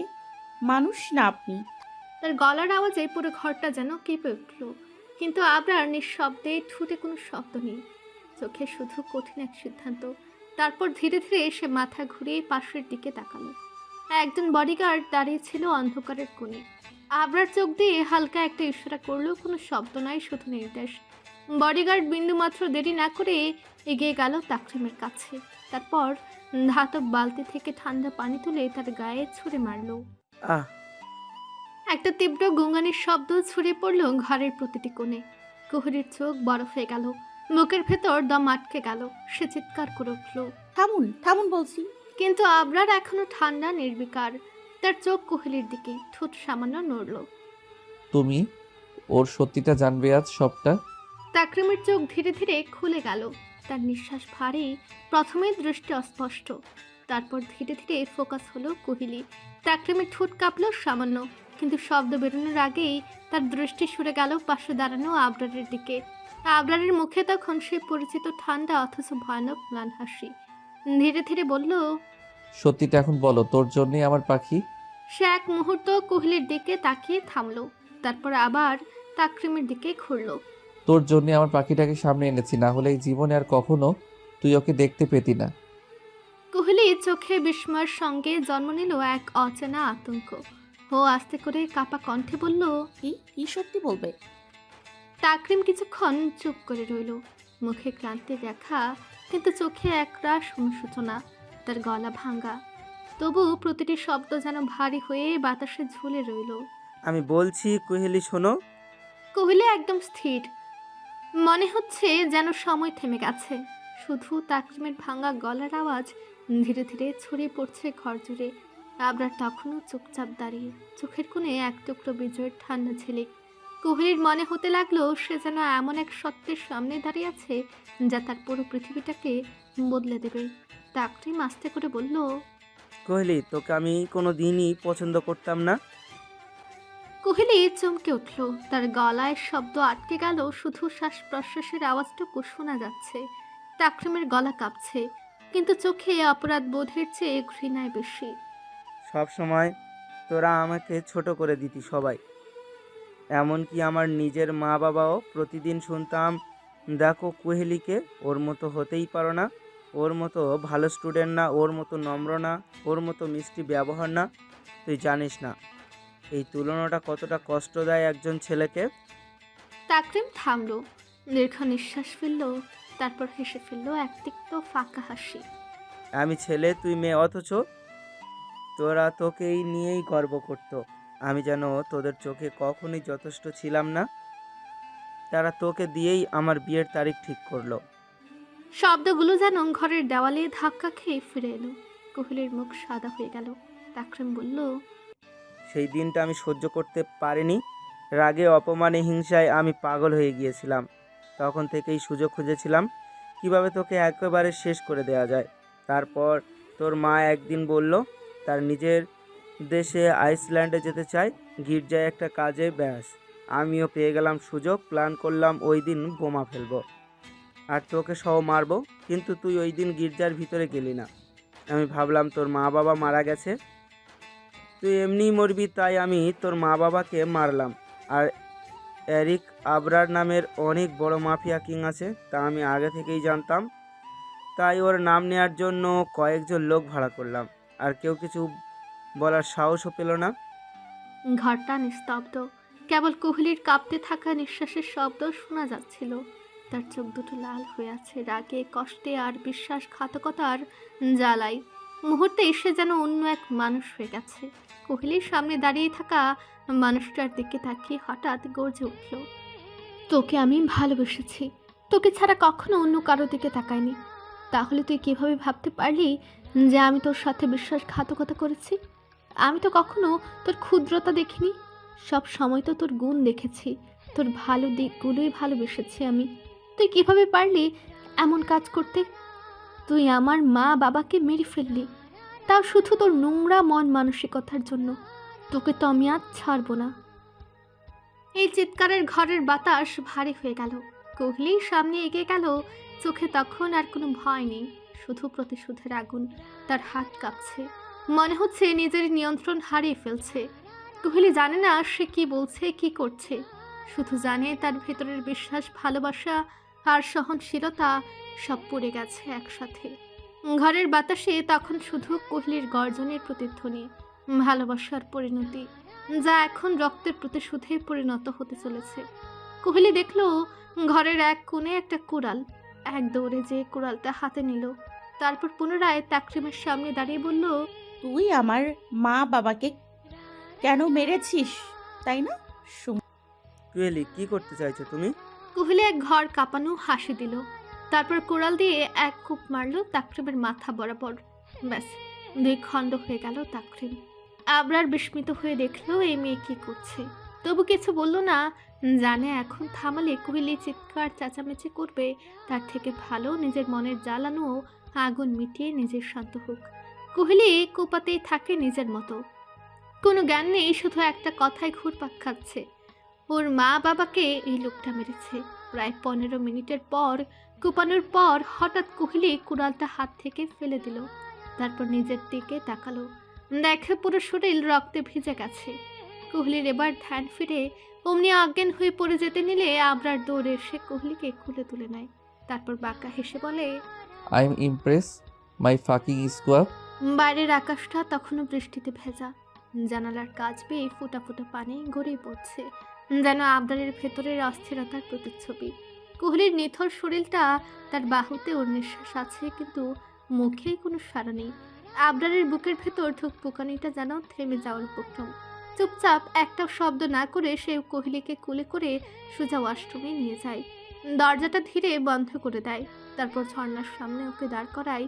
ঠান্ডা পানির ফোঁটা ঝরে পড়তে থাকে কোহলির মাথার উপরে, ধীরে ধীরে গড়িয়ে নামে ওর কাঁধ বেয়ে। আবরার নিজের দুহাত দিয়ে ওকে আঁকড়ে ধরে, বুকের মাঝে টেনে নেয় এক মুহূর্তের জন্য, যেন কোহলি পড়ে না যায়। ওর নিস্তব্ধ মুখে ঝর্ণার জল গড়িয়ে পড়ে, আর সেই জলের ভেতরেই একটুখানি কম্পন দেখা দেয়। কোহলির চোখের পাতা কাঁপে, তারপর ধীরে ধীরে খুলে যায়। চোখ খুলে সে কিছুই বলে না, শুধু তাকিয়ে থাকে আবরারের মুখের দিকে, নিঃশব্দ এক দৃষ্টি, যেখানে লুকিয়ে থাকে ভয়, কৃতজ্ঞতা আর একরাশ অজানা প্রশ্ন। আবরার কিছু বলে না, নীরবে কোহলির ভেজা চুলগুলো একপাশে সরিয়ে তোয়ালে দিয়ে মুছে দেয়, তারপর ওর ভেজা পোশাক পরিবর্তন করে দেয়, যেন একটা শিশুকে যত্নে গুছিয়ে দিচ্ছে কেউ। সব কিছু শেষ হলে কোহলিকেই কোলে তুলে নিয়ে যায় বেডরুমে, আলতো করে বিছানায় বসে দেয়। কোহলি তখনও চুপচাপ, যেন নিজের শরীরের ভেতরেই বন্দি হয়ে আছে। আবরার একবার ওর মুখের দিকে তাকায়, ঠোঁট নড়ে কিন্তু কোনো শব্দ বের হয় না। তারপর নিঃশব্দেই আবার ওয়াশরুমে ফিরে যায় নিজের পোশাক বদলাতে। রুমের বাতাসে তখনও বৃষ্টির গন্ধ, ভেজা চুলের গন্ধ, আর কিছু অজানা অনুচ্চারিত অনুভূতি ভাসছে। দুজন মানুষ একটা রুমে, কিন্তু হাজার শব্দের চেয়ে গভীর নীরবতার মাঝে ডুবে আছে। রুমের নরম আলোয় কোহলিকে দেখা যাচ্ছে বিছানার কিনারে নিস্তব্ধ বসে আছে, ভেজা সাদা আর সোনালি চুল কাঁধে লেগে আছে, চোখ দুটো স্থির, যেন কোনো কিছু অনুভব করার ক্ষমতাই হারিয়ে ফেলেছে। সময় যেন থেমে গেছে এই নীরব রুমটায়। প্রায় 10 মিনিট পর ওয়াশরুমের দরজাটা ধীরে খুলে যায়। আবরার বেরিয়ে আসে, গা থেকে হালকা বাষ্প উঠছে, চুলের প্রান্তে এখনো পানির ফোঁটা ঝুলে আছে, চোখে ক্লান্তি, তবু এক রাশ কোমলতা মেশানো দৃষ্টি। সে একটু দূরে দাঁড়িয়ে কোহলির দিকে তাকিয়ে থাকে। কিছুক্ষণ কোহলি একটু নড়ে না, সে একই ভঙ্গি, হাত দুটি খুলে রাখা, দৃষ্টি শূন্যে স্থির। আবরার নিঃশব্দে এগিয়ে আসে, তারপর বিছানার পাশে বসে। তার কণ্ঠ নরম, কিন্তু তাতে এক অদ্ভুত উষ্ণতা মিশিয়ে বলল, কি হয়েছে আমার সাহসী বউয়ের? আজকে যে সাহস দেখালে, তাতে তো আমি নিজেই ভুলে গেছিলাম যে আমি একজন মাফিয়া। বাট তোমার এই রূপটা, আই লাইক ইট।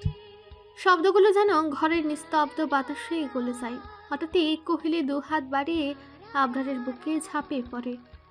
এক মুহূর্তে তার নীরবতা ভেঙে যায়। হাও মা করে কাঁদতে কাঁদতে কোহলি বলে, আমার সাথে কেন এরকম হলো আবরার?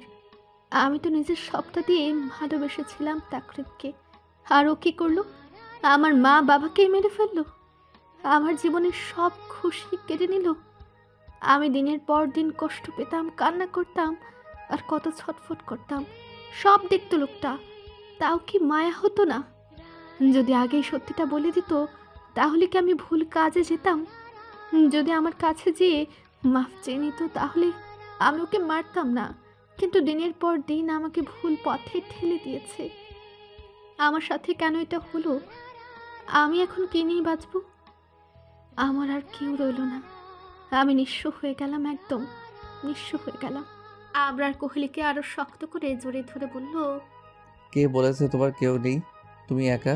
তুমি একা না পাখি, আমি আছি তো। আমি সব সময় তোমাকে আগলে রাখবো। আমি আমি ভালোবাসার মানে ঠিক কি তা বুঝি না, জানি না, আর বুঝতে বা জানতে চাই না। তবে আমি শুধু জানি তুমি আমার সাথে থাকলে আমার ভালো লাগে, আর কেন ভালো লাগে তা জানি না। আমি তোমাকে ভালোবাসি না, তবে আমার মন চায় তুমি আমার সাথে থাকো, আর আমি আমার মনে কথা সবসময় শুনি। কোহলি তখনও ফুপে ফুপে কাঁদছে। আবরার ওর বুকে থেকে কোহলির মুখখানা 2 হাত দিয়ে উপরে তুলল। কোহলির অশ্রু ভেজা চোখে আবরারের লাল টকটকে মণিওয়ালা চোখের দিকে তাকালো, বোঝার চেষ্টা করলো এই চোখের ভাষা। কিন্তু না, এই চোখের ভাষা এতটাই গভীর যে তা বোঝা ওর পক্ষে সম্ভব নয়। কোহলি তখনও ফুপে ফুপে কাঁদছে, তার কাঁধ কাঁপছে, আঙ্গুলগুলো আবরারের খালি পিঠে শক্ত করে আঁকড়ে ধরা, চেরি ঢুকে গেছে, তবু আবরার কিছু বলছে না। কোহলির প্রতিটি নিঃশ্বাসে কষ্টের ভার যেন আরো বেড়ে যাচ্ছে। আবরার ধীরে ধীরে ওর মুখটা বুক থেকে আলগা করে নেয়। 2 হাতের তালু দিয়ে কোহলির মুখখানা আলতে করে তুলে ধরে। ওর আঙ্গুলের ছোঁয়া গরম, অথচ নরম, যেন সেই ছোঁয়াতেই আশ্রয় লুকিয়ে আছে। কোহলির চোখ ভিজে অশ্রুতে, লালচে পাতা, ভেজা পাপড়ি, তবু সে চোখে একরাশ অসহায় সুন্দর চোখ। কোহলি তাকায় সোজা আবরারের চোখের দিকে। সেই চোখ লাল টকটকে, যেন রক্তের রং মিশে আছে ভালোবাসার ভেতর মনির মতো চকচকে, অথচ গভীরতা এমন যে কেউ চাইলে তল পাওয়া যায় না। কোহলি কিছু বলতে চায়, কিন্তু শব্দ বের হয় না। তার ঠোঁট কাঁপে, নিঃশ্বাস ভারী হয়ে আসে। কোহলি শুধু তাকিয়ে থাকে, বোঝার চেষ্টা করে চোখের ভাষা কি বলে। ভালোবাসা না ভয়, নাকি এই প্রতিশ্রুতির কোনো অদৃশ্য শপথ? কিন্তু না, এই চোখের ভাষা এতটাই গভীর, এতটাই অচেনা যে তা কোহলির পক্ষে পড়া সম্ভব না। তার ভেতরে কেমন যেন অদ্ভুত অনুভূতি জন্ম নেয়। ভয় নয়, আকর্ষণও নয়, বরং এক অজানা টান, যে টানে তাকে টেনে নিয়ে যায় আবরারের ভেতরের অন্ধকারে। আবরারের মুখ আস্তে আস্তে কোহলির মুখের দিকে এগোতে লাগলো। কোহলির বুক ধকধক করতে লাগলো। আবরার কোহলির চোখ থেকে গালে গড়িয়ে পড়া অস্ত্রগুলো জিহ্বা দিয়ে চেটে নিল। সাথে সাথে কোহলির সারা শরীর কেঁপে উঠল। তা দেখে আবরার হাসলো, তবে খুবই ক্ষীণ সময়ের জন্য। আবরার নিজের মুখ কিছুটা দূরে সরে বলল, আজকের পর থেকে তুমি কাঁদলে শুধু আমার জন্যই কাঁদবে, আর হাসলে শুধু আমার জন্যই হাসবে, বুঝলে? আবরারের কথা শুনে কোহলি চোখ পিটপিট করে খুলে কাপা কণ্ঠে বলল, সমুদ্রে যে পাথর নিক্ষেপ করলো সে কখনোই বুঝবে না পাথর কতটা গভীরে গেল। ঠিক তেমনি আঘাত করা ব্যক্তিটা কখনোই বুঝবে না আঘাতপ্রাপ্ত ব্যক্তি কতটা কষ্ট পেল। আবরারের কষ্ট লাগলো। আবরার জালাস ফিল হলো, ওর বউ কেন অন্য কারোর জন্য কষ্ট পাবে, অন্য কারোর জন্য কাঁদবে। ওর বউ তো শুধু ওর জন্য কাঁদবে, ওর জন্য কষ্ট পাবে, আবার ওর জন্যই হাসবে। তারপর হঠাৎ আবরারের চোখ কোহলির গোলাপি তরতর করে কাঁপা অধরের দিকে গেল। এক ঘোর লাগার দৃষ্টিতে আবরার তাকালো। কোহলি ওর উদ্দেশ্য বুঝতে পেরে নিজেকে ছাড়িয়ে নিতে চাইল, কিন্তু আবরার এক হাত দিয়ে কোহলির পাতলা কোমরখানা শক্ত করে জড়িয়ে ধরে নিজের সাথে মিশিয়ে নিল। অপর হাত কোহলির চুলের ভাঁজ দিয়ে শক্ত করে চুল ধরল। কোহলি কিছু বলতে যাবে, তার আগেই আবরার কোহলির ওষ্ঠ যুগল চেপে ধরে নিজের রুক্ষ ওষ্ঠ দিয়ে। সাথে সাথে কোহলি মৃদু গুনগানি দিয়ে ওঠে। আবরার কোহলির থেকে এরকম আওয়াজ শুনে আরো বেশি উন্মাদ হয়ে যায়। আবরার পুরো উন্মাদের মতো চুম্বন করতে থাকে, যেন অনেক দিনের না পাওয়ার জিনিস পেয়ে নিজের তৃষ্ণার্ত তৃষ্ণা মেটাচ্ছে। কখনো অধর জোরে বিচরণ করছে, তা কখনো চুষে নিচ্ছে, বা কখনো শুধু একভাবে চুম্বন করে যাচ্ছে। আস্তে আস্তে আবরারের চলে থাকা হাত নেমে এলো নিচের দিকে, তারপর কোহলির জামার নিচে ঢুকে দিল। হাত দিয়ে স্পর্শ করতে লাগলো কোহলির উদরে। ঠান্ডা হাতের স্পর্শে যেন কোহলি নেতিয়ে গেল, যেমন বড় কোনো গাছের নিচে পড়লে চোখ গাছ নেতিয়ে পড়ে তেমন। আবরার আস্তে করে ওর অধরখানা ছাড়লো, কিন্তু হাতের স্পর্শ আরো গাঢ় হলো। হাত একে বেঁকে উঠল উপরের দিকে, আবার কখনো নিচের দিকে।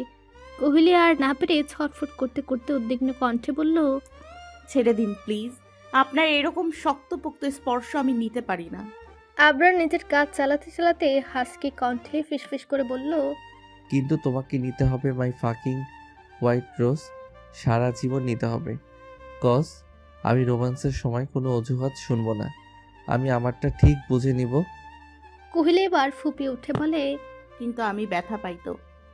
আবরার ম্লান হেসে বলে, তোমার বর একটু একটু রোম্যান্স করতে পছন্দ করে না বেবি? তোমার বর যেখানে ছুবে, যেখানে একদম চিহ্ন রেখে যাবে, তাই তুমি এটা যত তাড়াতাড়ি বুঝবে তত ভালো। ঠিক তখনই দরজার শব্দ হয়। আবরার বিরক্ত হয়ে উঠে দাঁড়িয়ে দরজার কাছে যায়। তারপর দরজা খুলে দেখে ফিটিক্স। আবরার রাগে কণ্ঠে বলে, কি প্রবলেম? এভাবে দরজায় শব্দ করছো কেন? আবরার রেগে আছে দেখে ফিটিক্স ভয় পায়, তবুও মিনমিন করে বলে, স্যার আপনি মন্ত্রীকে মেরেছেন না? ওইটা নিয়ে অনেক ঝামেলা হয়েছে। মন্ত্রীর বোনের ছেলে রিফাত অনেক বেশি লাফালাফি করছে, আর বলছে আপনি দেশে ফেরার আগ পর্যন্ত নাকি আপনার সব বিজনেস বন্ধ করে দেবে। আবরারের রাগ তরতর করে মাথায় উঠে যায়। রাগে কণ্ঠে চিবিয়ে চিবিয়ে বলে, এত এত লোক কি আমি বাল ফালাইতে রাখছি? তাড়াতাড়ি প্রাইভেট জেট রেডি করো, আমরা আধা ঘন্টার মধ্যেই বের হব। তারপর দেখি ওই মন্ত্রীর বোনের ছেলের কত বড় কলিজা, ওর কলিজা মেপে না দেখা অবধি আমার শান্তি হবে না। ফিটিক্স মাথা নিচু করে বলল। আচ্ছা। আবরার সাথে সাথে দরজা লাগিয়ে দিল, আর ফিটিক্স দীর্ঘশ্বাস ফেলল। আবরারের হুটহাট করে রাগ উঠে যাওয়াটা নতুন কিছু নয়। তারপর ফিটিক্স পা বাড়ালো নিজের কাজের দিকে। বিমানবন্দরের কাচের দরজা পেরিয়ে বাইরে বেরিয়ে কোহলির মুখে হালকা বাতাস এসে লাগলো। বাংলাদেশের রাতের গন্ধ অদ্ভুত চেনা অথচ নতুন। আবরার পাশে দাঁড়িয়ে ছিল গম্ভীর মুখে, পেছনে বডিগার্ড লাগেজ টানছিল ট্যাক্সির দিকে। আকাশে ছিটে ফোটা তারা, নিচে শহরের আলো ঝলমলে, সব মিলিয়ে এক ধরনের নিস্তব্ধ উষ্ণতা ছড়িয়ে আছে বাতাসে। প্রায় 10টা ছুঁই ছুঁই। এয়ারপোর্ট থেকে বেরিয়ে গাড়িতে উঠল ওরা। দীর্ঘ ফ্লাইটের ক্লান্তিতে কোহলির চোখ বুজে আসছিল, কিন্তু তার ভিতরে এক অজানা কৌতূহল ছিল। আবরার ওকে কোথায় নিয়ে যাচ্ছে? সেই জঙ্গলের বাড়িটা? কোহলি ভেবেছিল হয়তো সেই ভয়ানক নিঃসঙ্গ বাড়িতে উঠতে হবে, যেখানে একসময় কেবল ছায়া আর শীতলতা বসবাস করত। কিন্তু গাড়ি যখন শহরের ব্যস্ত রাস্তা পেরিয়ে উঁচু দালানের দিকে মোড় নিল, তখন তার ধারণা ভেঙে গেল। এই তো পৌঁছে গেছি। কোহলি অবাক চোখে জানালার বাইরে তাকালো। নিরাপত্তারক্ষী, আলোকিত বাগান, সব মিলিয়ে যেন কোনো বিলাসবহুল সিনেমার দৃশ্য। গাড়ি থামতেই গেট খুলে গেল, আর ভেতর থেকে দেখা গেল এক বিশাল ডুপ্লেক্স বাড়ি, দোতলা, কাচের বারান্দা, ছাদের বাগানে ঝুলে থাকা লাইটগুলো হালকা দুলছে বাতাসে। তার মনে অদ্ভুত এক স্বস্তির ঢেউ উঠল। ভালোই হয়েছে, অন্তত সেই গা ছমছমে জায়গাটা নয়, মনে মনে ভাবল কোহলি। চলো ভেতরে যাই, ক্লান্ত লাগছে নিশ্চয়ই। হ্যাঁ একটু, কিন্তু আমি ভেবেছিলাম আপনি আমাকে সেই জঙ্গলের বাড়িতে নিয়ে যান। কেন এই বাড়ি ভালো লাগছে না? কোহলির চোখে এক মুহূর্তের জন্য অদ্ভুত ছায়া নেমে এলো, যেন সে জঙ্গল ঘেরা বাড়িটা শুধু ইট পাথরের নয়, ভেতরে লুকিয়ে আছে কিছু স্মৃতি, কিছু অজানা রহস্য। কোহলি আমতা আমতা করে বলল, না, ভালো লাগছে। আমি তো কথাখানা শেষ করার আগেই আবরার আচমকা কোহলিকে কোলে তুলে নিয়ে বাড়ির মেইন দরজার দিকে হাঁটা ধরলো। কোহলি হাঁক চুকিয়ে গেল, আশেপাশে তাকে দেখলো অনেকগুলো বডিগার্ড, যদিও ওদের দিকে তাকিয়ে নেই। তবু কোহলির লজ্জা লাগলো। কোহলি নিচু কণ্ঠে মিনমিন করে বলল, আমাকে নামিয়ে দেন, সবাই দেখছে। আবার অনেক লজ্জা লাগছে, প্লিজ নামিয়ে দেন। কোথায়? কানের নিচে একটা দিব। বেয়াদব মেয়ে, স্বামী কোলে বসে অন্য কেউ দেখছে সেটা খেয়াল করছো? রুমে যে এর শাস্তি দিব। সাথে সাথে কোহলি আবরারের বুকে মুখ লুকিয়ে চুপচাপ লেপ্টে রইল। তা দেখে আবরার ম্লান হাসলো, কিন্তু কোহলি তা দেখলো না। বাড়িতে ঢুকে আবরার সোজা রুমে গেল, কোহলিকে নিয়ে তারপর খাটে নামিয়ে দিয়ে বলল, তুমি ফ্রেশ হয়ে রেস্ট নাও, আমার কাজ আছে, আমি বাহিরে যাব। কোথায় যাবেন? কেন? আমাকে কি মিস করবে নাকি তুমি বেবি? কোহলি এবার নিজের প্রশ্নে নিজেই ফেসে গেল, আমতা আমতা করে বলল, না, এমনি জিজ্ঞেস করছিলাম আর কি। আবরার ঝুঁকে কোহলির ঠোঁটে কয়েকবার ঠোঁট ছোঁয়ালো, হালকা করে। সাথে সাথে কোহলির সারা শরীর হালকা কেঁপে উঠল। তা দেখে আবরার কোহলির কানের কাছে মুখ নিয়ে হাসকি কণ্ঠে ফিসফিস করে বলল, এখন তোমার হাজবেন্ডের কাজ আছে, সো এসব কাপাকাপি তুলে রাখো, এসে সব একসাথে পৌঁছে দিব। বলে ওর কানে হালকা করে কামড় দিয়ে উঠে দাঁড়ায়, তারপর চলে যেতে নাই। দরজার সামনে দাঁড়িয়ে আবরার পেছনের দিকে তাকিয়ে বলে, ডার্লিং, খেয়ে নিবে, কজ আমি এসে তোমাকে খাবো। বলে সে চিরচেনা ভয়ঙ্কর ম্লান হাসি দিয়ে বেরিয়ে গেল রুম থেকে। কোহলি তা দেখে ঠোঁটের কোণে এক চিলতে হাসি দেখা গেল। রাত 9টা, রুম জুড়ে নিস্তব্ধতা, বাতাসে হালকা পারফিউমের গন্ধ। জানালার পাশে আধখোলা পর্দা দুলছে আলতোভাবে। রুমের ভিতর এক নারী গভীর ঘুমে আচ্ছন্ন, চোখের পাতা কাঁপছে, যেন কোনো স্বপ্নের ভেতর হারিয়ে গেছে সে। হঠাৎই নিস্তব্ধতা ভাঙল। বালিশের নিচে রাখা ফোনটা হালকা ভূ ভূ শব্দে কেঁপে উঠল। রুমটা অন্ধকার, শুধু ফোনের আলো এক মুহূর্তের জন্য মুখটাকে আলোকিত করে তুলল। সে চমকে উঠে বসলো, নিঃশ্বাস দ্রুত হয়ে গেল, যেন কোনো আশঙ্কা বুকে চাপ দিচ্ছে। চোখ আধ খোলা, তবু তাড়াহুড়ো করে ফোনটা ধরলো। কে ফোন করেছে সেটাও না দেখে, আর সাথে সাথেই তার কণ্ঠে বিস্ফোরণ। হেলি, তুই কোথায় ছিলি এতদিন? আমি তোর বাড়ি পর্যন্ত গিয়েছিলাম কোহেলি, তোর বাড়িতে তালা দেয়া ছিল। কোথায় ছিলি তুই বল? ফোনের ওপাশে এক চলতে হাসি ভেসে এলো, একটা মিষ্টি শান্ত হাসি। সেই হাসি শুনেই শায়লার বুকের ভার কিছুটা হালকা হলো।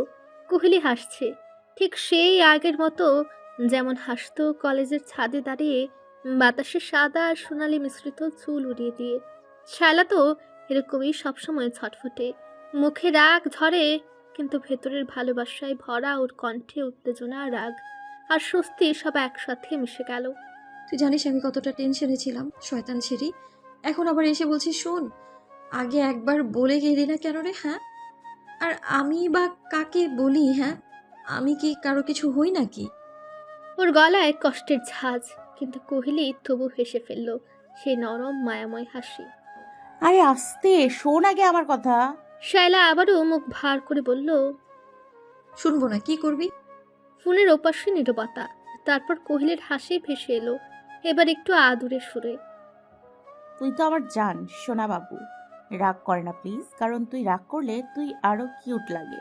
কিন্তু আমি চাই না আমার বেস্টুকে কেউ কিউট বলে নিয়ে যাক উড়াল দিয়ে। আচ্ছা, শায়লার ঠোঁটে না চাইলেও এক ফোঁটা হাসি এসে খেলল, কিন্তু সেই হাসির আড়ালে এখনো একটা প্রশ্ন লুকিয়ে আছে। কোহলি এতদিন কোথায় ছিল? কেন হঠাৎ এমনভাবে চলে গেছিল?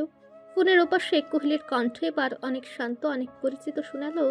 বাতাসে যেন একটুখানি নরম উষ্ণতা মিশে গেল। শোন, কোহলি ধীরে বলল। আমাদের কি রেজাল্ট দিছে? শায়লা একটুখানি অবাক হলো প্রশ্নটা শুনে। রেজাল্ট, সে একাডেমিক ফলাফলের কথা, যার মধ্যে এখনো তাদের হাসি, চাপা উত্তেজনা আর একসাথে কাটানো মুহূর্তগুলো লুকিয়ে আছে। না রে, দেয়নি এখনো, দিবে কালকে। তুই আসবি না? আর আমার প্রশ্নের উত্তর দে, তুই কোথায় ছিলি এতদিন?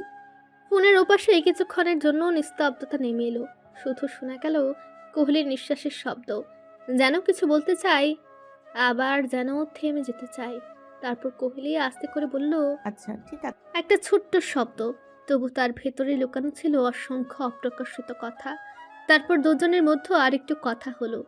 অতীত, রেজাল্ট, হালকা হাসি, কিছু নিরীহ কথাবার্তা। শায়লা ধীরে ধীরে স্বস্তি ফিরে পেল। ভাবলো সব আগের মতোই আছে, কিন্তু হঠাৎ কোহলি বলল, আচ্ছা, পরে কথা বলি। আর কোনো কিছু না বলে ফোন কেটে দিল। আর লাইনটা কেটে যাওয়ার পর রুমটা আবারও নিস্তব্ধ হয়ে গেল। শায়লা কিছুক্ষণ ফোনের পর্দার দিকে তাকিয়ে রইল। স্ক্রিনে এখন শুধু লেখা কল এন্ডেড। শায়লার মুখে মিষ্টি হাসি। এতদিন পর কোহলির সাথে কথা বলল, ভালো লাগছে মনটা। হঠাৎ পেছন থেকে গম্ভীর কণ্ঠ ভেসে এলো। কে ফোন করেছিল রে? সাথে সাথে শায়লা হকচকে যেয়ে পেছনে তাকায়। শায়লা বলল, ভাইয়া, তুমি এভাবে হঠাৎ করে কথা বলো না তো, ভয় পাই তো আমি। ফাহিম হালকা হেসে উঠল। তার চোখে এক ধরনের শান্ত আত্মবিশ্বাস, যা শুধু একজন মনোবিজ্ঞানীর মধ্যেই দেখা যায়। তুই হুদাই ভয় পাস শাইলা। সে বলল, তারপর এগিয়ে সে ওর পাশে বিছানায় বসলো। আদিল ফাহিম চৌধুরী শায়লার ভাই, পেশায় একজন সাইকোলজি ডাক্তার। শ্যামবর্ণের, লম্বায় প্রায় 5 ফিট 9 ইঞ্চি, দৃষ্টি গভীর, চিন্তাশীল। তার মুখে সবসময় একরকম সংযত গাম্ভীর্য থাকে, কিন্তু বোনের ব্যাপারে ওর ভেতরটা নরম কাছের মতো। কিরে, কে ফোন দিয়েছিল? ফাহিমের গলায় স্বাভাবিক কৌতূহল। শায়লা নিঃশ্বাস ফেলল, চোখে হালকা ক্লান্তি আর কণ্ঠে এক রাশ অনিশ্চয়তা নিয়ে বলল। ছিল। ফাহিম ভ্রু কুচকে তাকালো। কুহেলি মানে তোর বেস্ট ফ্রেন্ড? শায়লা মাথা নাড়ল। হ্যাঁ ভাইয়া, অনেকদিন পর ফোন দিল। আমি জিজ্ঞেস করলাম কোথায় ছিলি, কিছুই বলো না, শুধু বলো দেখা করে বলবে। ওর কণ্ঠে অবাক আর আবেগের মিশ্র সুর। রুম জুড়ে হালকা নিস্তব্ধতা। বাইরের বাতাসে জানালার পর্দা দুলছে মৃদু ছন্দে, যেন কোনো অজানা কথা বলছে। ফাহিম তখনও বসে আছে শায়লার পাশে। শায়লার কথা শেষে হঠাৎই ফাহিমের ঠোঁটের কোণে এক অদ্ভুত বাঁকা হাসি ফুটে উঠল। সেই হাসি মুহূর্তের জন্য ভেসে এলো, কিন্তু যথেষ্ট অস্বস্তিকর। শায়লা সেটা দেখতে পেল না, মাথা নিচু করে বসেছিল এখনো, ভাবনায় ডুবে। ফাহিম শান্ত গলায় বলল, আচ্ছা, দেখা করে জানিস তাহলে। আমি আজকে ল্যাবে যাচ্ছি, একটু কাজ আছে। কণ্ঠ খুব স্বাভাবিক, কিন্তু সেই স্বাভাবিকতার আড়ালে যেন একটা কৃত্রিম প্রশান্তি লুকানো। তারপর উঠে দাঁড়িয়ে দরজার দিকে হাঁটতে হাঁটতে বলল, তুই থাক। আর হ্যাঁ, মা অসুস্থ, তাই তাড়াতাড়ি ঘুমিয়ে গেছে।